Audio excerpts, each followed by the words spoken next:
work it, make it, do it, makes us harder, better, faster, stronger. Welcome back here into the Bill Austin Radio Studio. You're listening to The Future is Female with Sarandon and Raboin and myself, Nicole Pinter.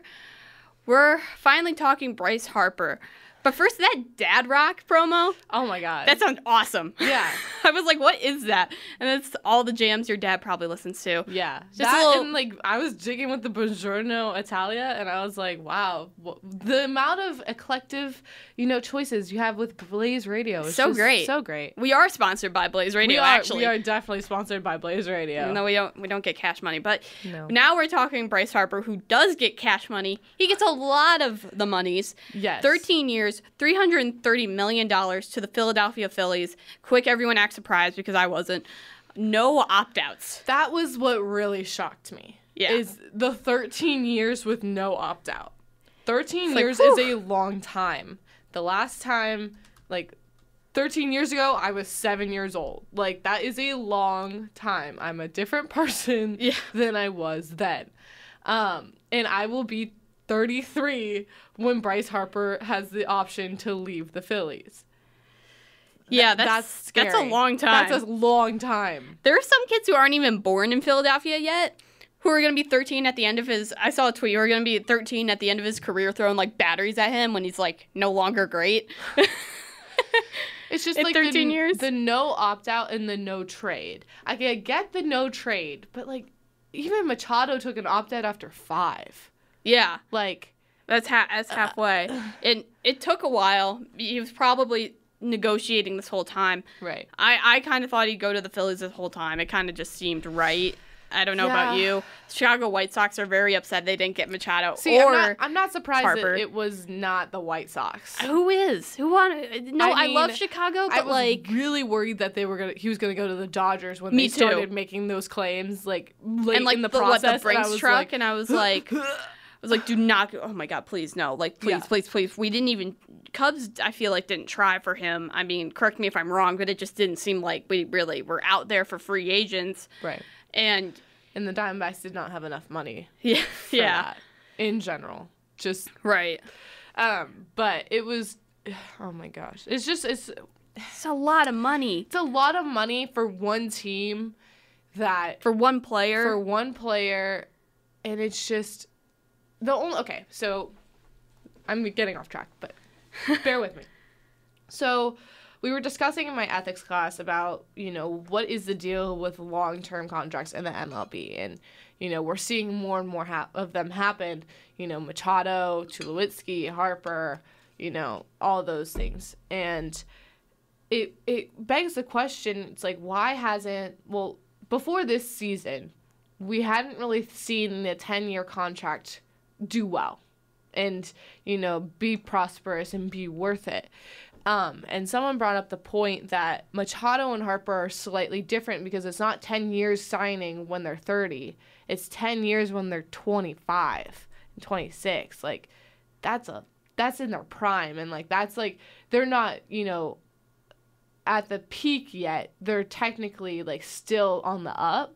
And so I think that's what makes these two deals different is that, it's slightly before when the previous 10-year deals have happened. So that's what, I think, I think they're worth it, in the long run. I think, $330 million is something that I probably will never see in my lifetime. Yeah. And that is a lot of money.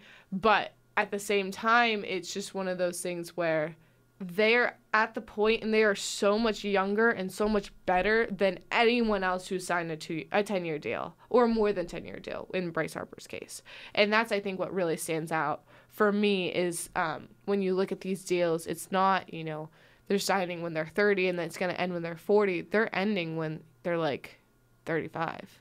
Yeah, when they're, and that's insane. That is insane. You could still play yeah, they can still good play 5 years of baseball. Yeah, kind of end out your career a little, right. Probably somewhere else, right? Most likely, but you're right. These guys are on the up and up still. Mm-hmm. I think especially Harper, Machado. I think efforts is definitely in question. So we'll see about that. We'll see. But these deals aren't like signing Carmelo Anthony at the end of his, right. This is the end of his career. signing him end of his career for a lot of money for a year that he's not going to play, but you still have to pay him out. So these guys are on the up and up. They still haven't peaked, and I'm not personally a fan of Harper Machado, but I would have been scared of the Dodgers if they got Harper. I'll say that much. That would have made the NL West that much worse for the Diamondbacks. And I, as a Cubs fan, I would not have wanted to see the Dodgers in the playoffs. Right. Saying we get there. But, you have the question on here, what brought him to Philly? I know he was saying, Harper was saying he wanted to go to a big sports crazy city. What a crazier city than Philadelphia to go to. I mean, yeah. I mean, it doesn't really get crazier than that. But I mean, they have Gritty for crying out loud. They do. They do. That man, or that mascot. Someone stop that man. Someone needs to. He tweeted, did you see this? It's like so Gritty is the Flyers mascot, who's terrifying. Absolutely. I'm pulling up a picture. Yeah, no, and he, at one point at a game the other day, he took off the jersey that covers the top half. And he was like, "Where's the ESPN body issue?" It was a stadium series between the Flyers and the Penguins. Yeah, he took everything off. Yeah. Not that he's technically naked. I don't know how that works, but he was running around and he was being chased by guys in security who kind of looked more like FBI than security guards, in my opinion. If you look, I just thought it was funny. The announcer was like, "Gritty, what are you doing?" So if you go to a city, this is gonna rhyme. If you go to a city that has Gritty, you can't get any crazier than that. Yeah, but I think the main part of it was that he was going to bring talent to Philadelphia. I think that's the main draw, is because, when you think of the, Philadelphia Phillies for, their main players, you just think of, the early 2000s when they had, Ron Howard and, they were making their World Series runs. But lately, it's been pretty quiet. And they haven't done a whole lot. So it's going to be interesting to see, with Harper this year, are the Phillies going to be on the build-up still? Or are they still going to be, does this make them an automatic contender? Right. And honestly, when you think about it, there are very few players on the Phillies I can name off the top of my head. No, I can't name a single one. I can really only name Jake Arrieta, and that's because he was on the Cubs before. Right. You have Aaron Nola, too, Andrew McCutchen. Mm-hmm.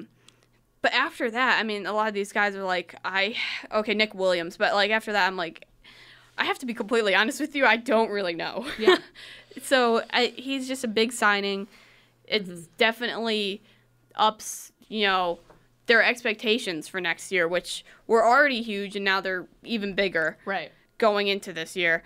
Do you want to hear how much money he's gonna we obviously know he's getting a lot of money, but this is according to Fox Business. 2019, Harper stands to receive $10 million in salary, $20 million in signing bonus. From 2020 to 2028, Harper will receive $26 million annually, and then from 2029 to 2031, the end of his contract, he will receive $22 million annually. Yeah. No, I saw something that broke it down by the amount of at-bats he gets. Oh, yeah. And it's 44,000, and the average income in Philly is 41,000. He gets literally more money in at-bat than people make in a year. Working. Not that he isn't working, but yeah. But it was just one of those, it's one of those things where when Greinke signed his huge deal with the Diamondbacks, it was he gets this much a pitch, and then when he throws a ball, you're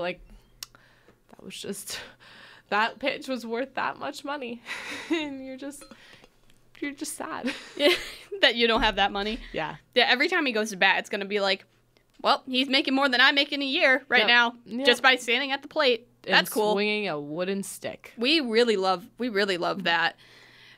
Yeah. So Harper's making a lot of money.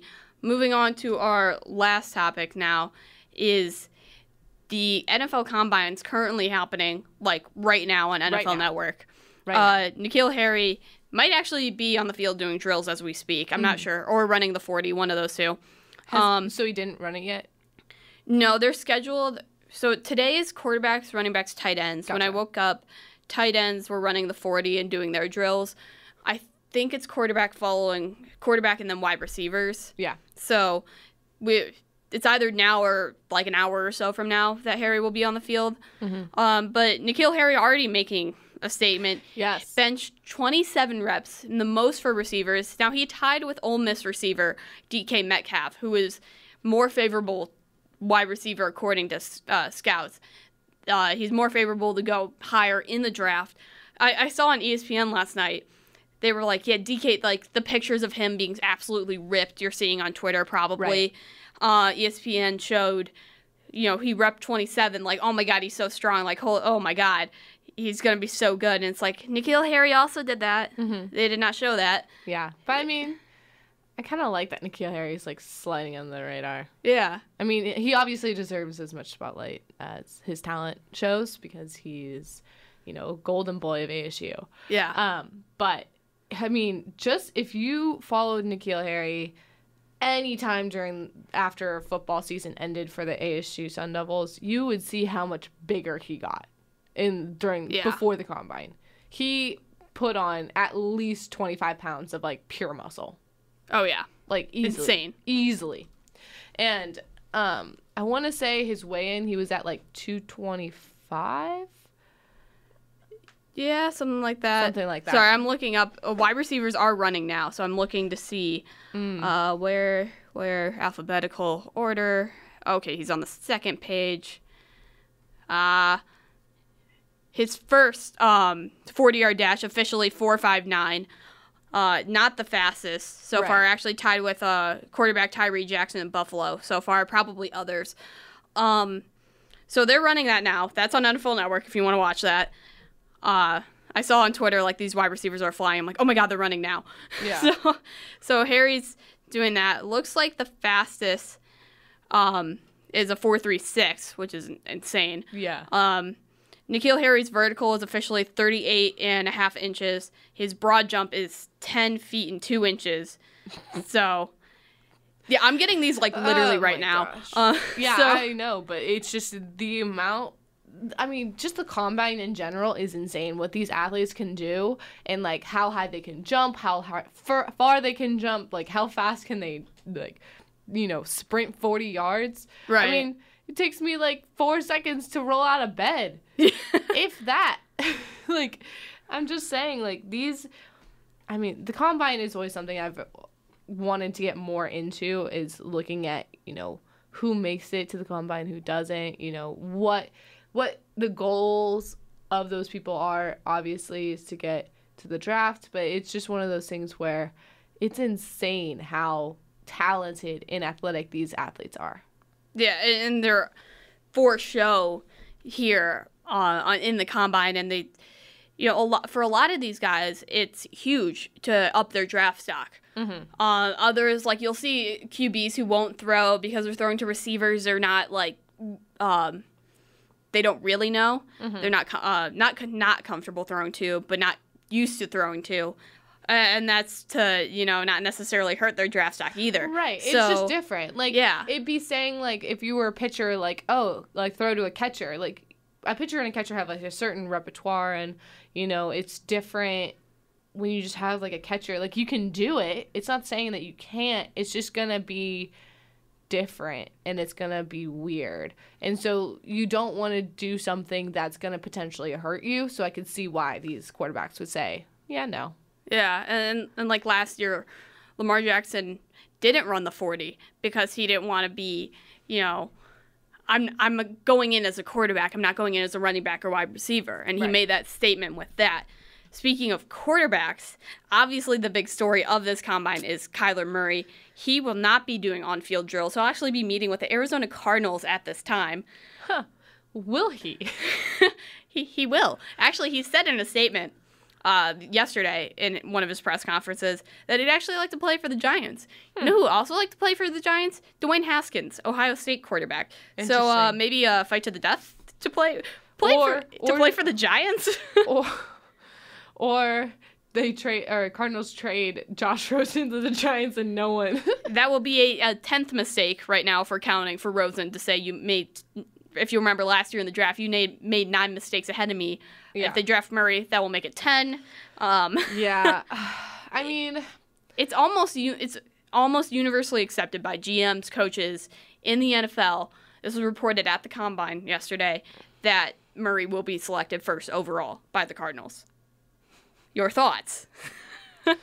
My thoughts is, what is going on with the Cardinals?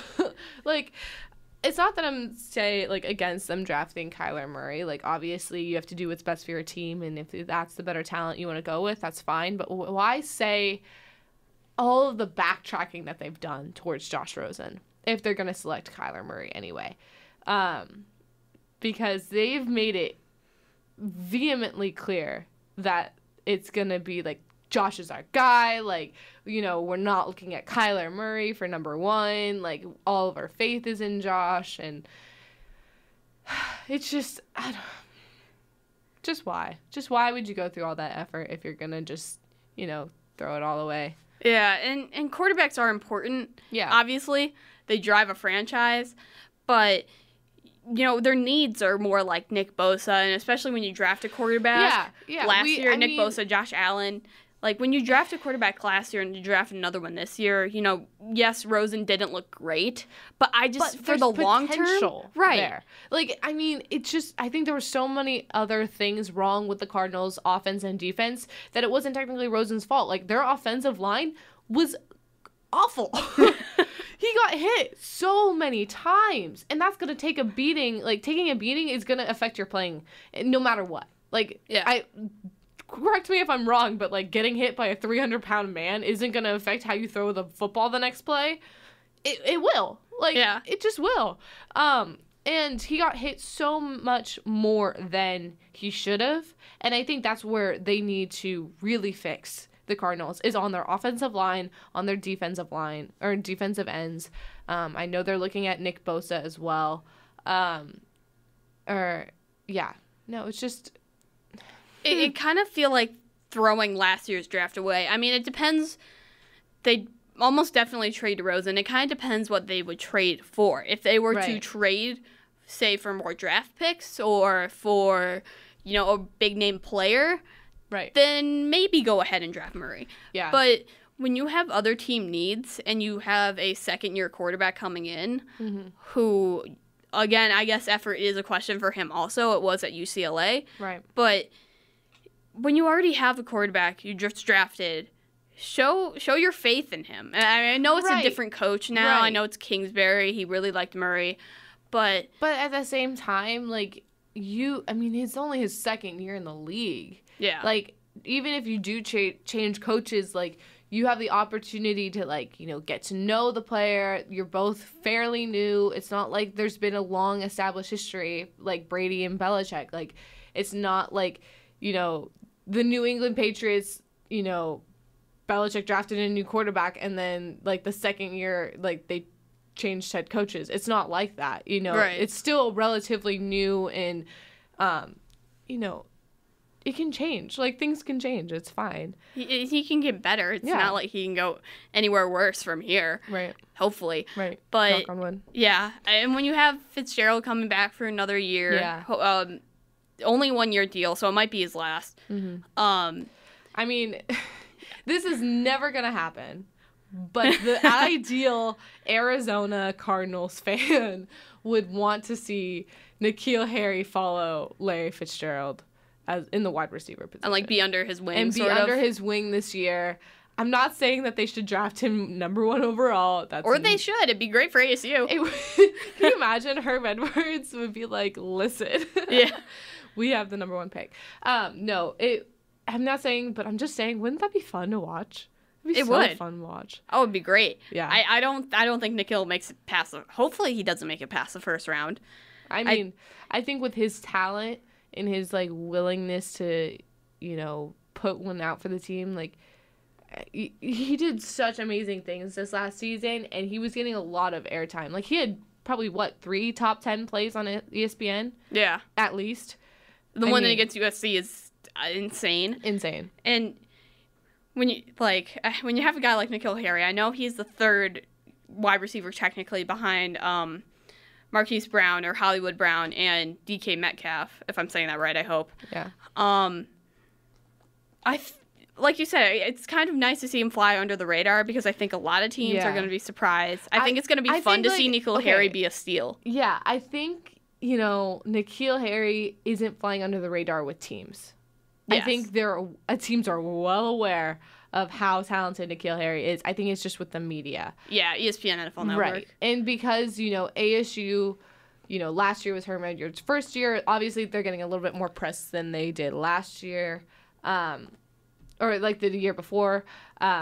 Even with Herm Edwards, I mean, ASU is still not that kind of a program where it's like revolutionary or like well known. Right. Yeah. And if it's on the West Coast, they typically don't get as much viewership because on the East Coast, it's, harder to stay awake and watch them. Right.